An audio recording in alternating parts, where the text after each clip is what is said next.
This is part 20 from Trust to Trauma with Dating My Therapist. Let's go. I know. It was supposed to be different this time. In the same city. I didn't have to go far out. Regardless of what happened, I was still going to be straight. No? Okay. Having conversations with myself like, you know you out your goddamn mind, right? You know you out your mind. But dream gon' dream. Lord have mercy. The plan was for me to talk to Zai about it separately. I wanted to get her thoughts without feeling convinced or pushed or whatever because Kay was there. So when I got off work, I had planned to go straight home, check on Zai, check on Onyx, check on my mom, all that. So Kay calls me and she's like, hey, I need you to come to the house or whatever. And I'm just like, come to the house? And I was like, no, not today. Like, I need to talk to Zai. I need to check in with her, you know what I'm saying? Because she had been on my mind all day. So Kay was just like, it's just going to be for a minute or whatever. It's not going to be long. So she's like, it's really important, you know what I'm saying? I really think you should come to the house. And I'm just like, why is she so pressed about it? Like, what the hell? Like, what does she want to talk about? You know what I'm saying? Like, it's better be good because I'm tired and I want to go home. I done seen you all these days in a row now. Shoot. So I get there or whatever, and I'm walking through the building. We on the elevators, going up to an apartment. And I'm just like, okay, what is it?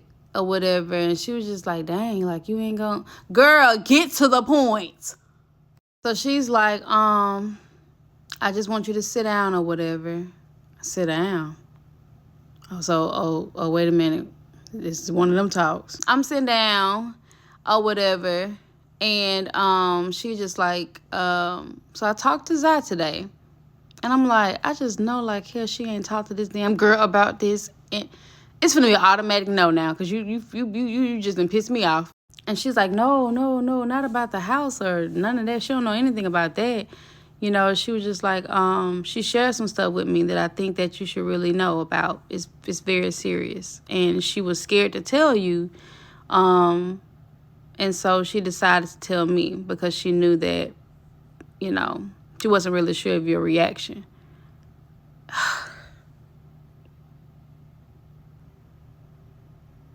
So she begins to tell me what it was that my daughter was scared to tell me. And I wish I hadn't heard it. My daughter done got herself in some trouble at school with some people. I can't share the details, but it wasn't good. And so now it's a possibility that when it gets back to the school, she's done. Being bullied, she's been called names, all types of stuff. And so now I'm starting to feel the anxiety just burning through my flesh, y'all. Like, I can just feel it because she had been on my mind the whole day, the entire day. Not just about the house situation, but just all day, just in general, she had been on my mind. And I just feel like as soon as I get off work, I got to go and see about her. But I think it bothered me too that she didn't feel comfortable enough to tell me what it was that she was going through. But then again, I thought about it and I was like, well, maybe because, everything has been going so good and she didn't want to disappoint me. Yeah. My daughter had been involved in some drama, some real sticky mess. So I get to the house after I left there, I'm still like shaking, chills, hot, just everything, every emotion you can think of. Because I need to know, is she okay? I need to know if she okay. Zai had mentioned to me a few times before this situation even occurred that she wanted to go to a new school. She didn't like it. She didn't like the people. She felt like she was being judged, for her style. My daughter, people try to call her emo. She loves black. She loves piercing. She loves colored hair. He has a very unique style, and sometimes people are cruel and mean. And sometimes, she does things to express herself. But this last thing kind of got her into some stuff that she couldn't get herself out of. Get to the house, talk to her. She didn't give me all the details that Kay gave me, of course. But that was the whole point of why Kay even reached out, because she wanted me to know the severity of it, in case she gave me a watered down version, which she did. So I talked to my daughter and everything, made sure she was okay and everything. And so she went to bed. I went to bed. We got up in the morning. We had our morning talk like we always do. And a few hours later, after I got to work, I got a phone call from the school telling me that they needed to speak with me about the situation. They had a few people, that they were already calling parents for, and all types of stuff, man. It was a mess. So I went up there, she had a statement she had to write. And so they briefly just gave me, this backstory all over again. The thing about it for me was that, she allowed it to get so far without telling us when it first occurred, the bullying and all that stuff. You know what I mean? Like, why you didn't tell us before all that?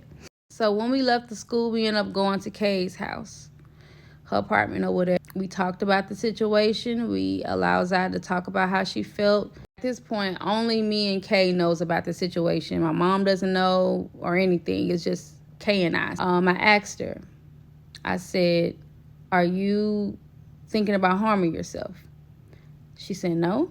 And I was like, okay. I said, are you thinking about harming someone else? And she said, no. So, we both reassured her that we were going to be with her every step of the way. We're there to protect her. We're there to, make sure she feels supported. So when we sorted out everything about the situation, a little bit later, we had asked her about how she felt about us moving in together again. My daughter said she has seen a lot of improvement with our relationship. Well, and we've been having a lot of fun, all of us. She said her only concern was us going back to that period where it was so much trauma. She didn't want to experience that again. We all had seemed to be on the same page. Zaya had been wanting to move to a new school, a new area, to just get a fresh start. Kay and I had been doing really good. It seemed like a good move. I just wanted my daughter to feel free. She had been suffering with depression and anxiety for longer than I knew. And it wasn't obvious at all. I just wanted to get her into a new environment, have her own room, her own space, just so she can feel what it felt like to be at peace and not have to struggle like we did, like we had been. Less than 12 hours. My daughter didn't give me enough time to do that. You gotta be strong to tell a story like this.